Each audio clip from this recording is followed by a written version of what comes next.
कुणाल एक software engineer था जिसका सपना था किसी दिन खुद का एक स्टार्टअप खड़ा करना। अपने सपने के पीछे दौड़ते दौड़ते वो प्यार और रिश्तों को कहीं पीछे छोड़ चुका था। वहीं दूसरी ओर काव्या एक रेडियो जॉकी थी जिसकी आवाज़ से सारा मुंबई शहर परिचित था। वह हर रोज़ अपनी शो दिल की बातें पर लोगों की कहानियों को सुनती और उनकी ज़िंदगी में खुशियाँ लाने की कोशिश करती। कुणाल और काव्या की मुलाकात एक एफएम रेडियो के जरिए होती है।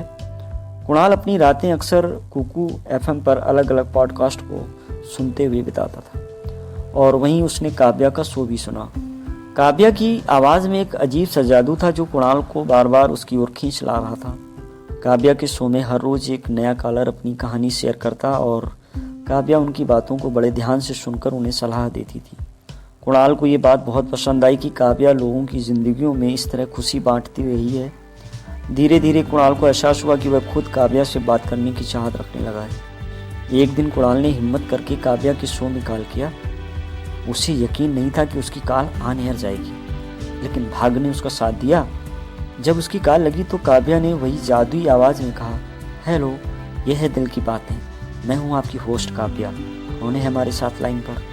कुणाल की धड़कनें तेज़ हो गई। उसने खुद को शांत करने की कोशिश की और कहा, हेलो, मैं कुणाल बोल रहा हूँ। काव्या ने हंसते हुए कहा, कुणाल, तो बताइए क्या है आपके दिल की बात। कुणाल ने बताया कि वह एक सॉफ्टवेयर इंजीनियर है और उसकी ज़िंदगी में कुछ खालीपन सा है। उसे समझ नहीं आ रहा कि वो अपनी ज़िंदगी में क्या मिस कर रहा है। काव्या ने उसे ध्यान से सुना और फिर उससे कहा, कभी कभी ज़िंदगी में हमें जो चाहिए होता है वो हमारे आसपास ही होता है, हमें सिर्फ उसे देखने का नज़रिया बदलना होता है। कुणाल को काव्या की बात दिल को छू गई। उसने शो के बाद काव्या को सोशल मीडिया पर खोजा और उसे एक फ्रेंड रिक्वेस्ट भेजी। काव्या ने उसके रिक्वेस्ट को स्वीकार किया और वहीं से उनकी बातचीत शुरू होती है। कुणाल और काव्या की ऑनलाइन बातचीत धीरे धीरे गहरी होती गई। वे दोनों अपनी जिंदगियों के बारे में, अपने सपनों के बारे में और यहाँ तक कि अपने डर और कमजोरियों के बारे में भी बातें करने लगे। कुणाल ने महसूस किया कि काव्या सिर्फ एक आरजे नहीं थी, बल्कि एक ऐसी इंसान भी थी जो लोगों की भावनाओं को गहराई से समझती थी। काव्या को भी कुणाल में कुछ खास नजर आने लगा। उसकी सादगी, ईमानदारी और अपने सपनों के प्रति उसकी जुनून ने काव्या का दिल जीत लिया। कई हफ्तों की बातचीत के बाद दोनों ने मिलने का फैसला किया। मुंबई के बांद्रा में स्थित एक छोटे से कैफे में उनकी पहली मुलाकात होती है। काव्या ने नीली डेनिम और सफेद टॉप पहन रखा था, जबकि कुणाल कैजुअल शर्ट और जींस में था। दोनों एक दूसरे को देखते हैं और हल्की मुस्कान के साथ एक दूसरे से मिलते हैं। कैफे में बैठकर दोनों ने काफी देर तक बातें की। काव्या की हंसी और कुणाल का शांत स्वभाव दोनों के बीच एक अनोखी केमिस्ट्री बना रहा था। वह मुलाकात किसी जादू से कम नहीं थी और यहीं से उनकी दोस्ती ने एक नया मोड़ ले लिया। मुलाकात के बाद दोनों का रिश्ता और गहरा हो गया। कुणाल अब हर रोज काव्या से मिलने की कोशिश करता। उनकी बातचीत और मुलाकातें अब सिर्फ दो दोस्तों की नहीं रह गई थी। दोनों के दिलों में एक दूसरे के लिए खास जगह बनने लगी थी, लेकिन किसी ने भी अपने दिल की बात को खुलकर एक दूसरे से नहीं कहा। एक दिन काव्या के शो के दौरान एक कॉलर ने उसे अपनी प्रेम की कहानी सुनाई, जिसमें उसने अपने प्यार का इजहार करने की दुविधा बताई। काव्या ने उस कॉलर को सलाह देते हुए कहा, प्यार को कभी इंतजार नहीं करना चाहिए। अगर आप किसी से प्यार करते हैं तो उसे बेझिझक जाकर बता सकते हैं। कुणाल ने काव्या की बात सुनी और उसे एहसास हुआ कि शायद काव्या ही वह लड़की है जिसे वह अपने दिल की बात कहना चाहता है। उसी दिन उसने काव्या को कॉल किया और मिलने के लिए कहा। दोनों फिर से उसी कैफे में मिलते हैं। बैठते ही कुणाल ने सीधे काव्या की आंखों में देखा और कहा, काव्या, मैं तुमसे कुछ कहना चाहता हूँ। काव्या ने उसे आश्चर्य से देखा। क्या बात है कुणाल? कुणाल ने गहरी सांस ली और कहा, मैं नहीं जानता कि यह कब और कैसे हुआ, लेकिन मुझे ये लगता है कि मैं तुमसे प्यार करने लगा हूँ। काव्या कुछ पल के लिए चुप रही और उसके चेहरे पर एक हल्की सी मुस्कान आई और उसने कहा, कुणाल, मुझे भी तुमसे यही कहना था। शायद हमें ये एहसास पहले हो जाना चाहिए था, लेकिन मैं तुमसे प्यार करती हूँ। कुणाल और काव्या का रिश्ता अब पूरी तरह से बदल चुका था।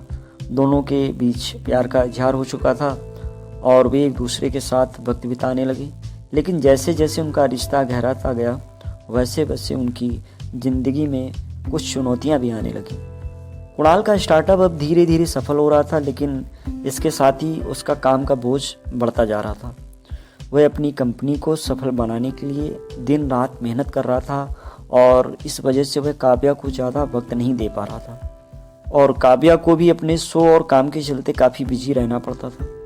लेकिन वह कुणाल को समझती थी, हालांकि कई बार वह खुद को अकेला महसूस करती क्योंकि कुणाल उसके साथ ज़्यादा वक्त नहीं बिता पा रहा था।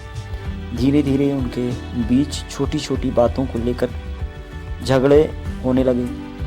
एक दिन कुणाल और काव्या के बीच एक बड़ा झगड़ा होता है। काव्या ने कुणाल से शिकायत की कि वह उसे अब वक्त नहीं देता और वह हमेशा अपने काम में ही व्यस्त रहता है। कुणाल ने अपनी स्थिति को उसे समझाने की कोशिश की, लेकिन वह उसको समझ में नहीं आया। काव्या बहुत गुस्से में थी। दोनों के बीच इतनी बड़ी लड़ाई हो गई कि काव्या ने कुछ दिनों के लिए कुणाल से दूरी बनाने का फैसला किया। उसने अपने शो पर जाने से मना कर दिया और घर में अकेले बैठकर अपने रिश्ते के बारे में सोचने लगी। वहीं दूसरी ओर कुणाल भी इस बात को लेकर परेशान था कि कैसे वह अपने रिश्ते को सही रास्ते पर लाए। उसे समझ नहीं आ रहा था कि वह काव्या से कैसे माफ़ी मांगे और उसे यकीन दिलाए कि वह उसे कितना चाहता है। कुछ दिनों के बाद कुणाल ने काव्या से मिलने का फैसला किया। उसने काव्या के घर के बाहर जाकर घंटी बजाई, लेकिन काव्या ने दरवाज़ा नहीं खोला। कुणाल ने फिर एक प्यारा सा नोट लिखा और दरवाजे के नीचे से अंदर डाल दिया। नोट में लिखा था, काव्या, मैं जानता हूँ कि मुझसे गलती हुई है। मैं तुम्हें तो वक्त नहीं दे पाया जो तुम डिज़र्व करती हो, लेकिन मैं वादा करता हूँ कि अब से मैं तुम्हें अपने रिश्ते को पहले रखूँगा। तुम्हारे बिना मेरी ज़िंदगी अधूरी है। अगर तुम मुझे माफ़ कर सको तो मिलकर इस रिश्ते को नया मौका दे सकते हैं। दोस्तों, क्या लगता है, कुणाल को काव्या माफ़ करेगी? कहानी को अभी हम यहीं पर विश्राम देते हैं और काव्या और कुणाल के आगे की कहानी को हम नेक्स्ट एपिसोड में लेकर के आएंगे और जानेंगे कि कुणाल को काव्या माफ़ करती है कि नहीं। दोस्तों, मेरी कहानी में बने रहने के लिए आपका बहुत बहुत धन्यवाद। आगे की कहानी जल्द आपके सामने आएगी। तब तक के लिए नमस्कार। और हाँ, कमेंट करना और शेयर सब्सक्राइब करना मत भूलिएगा। जय हिंद।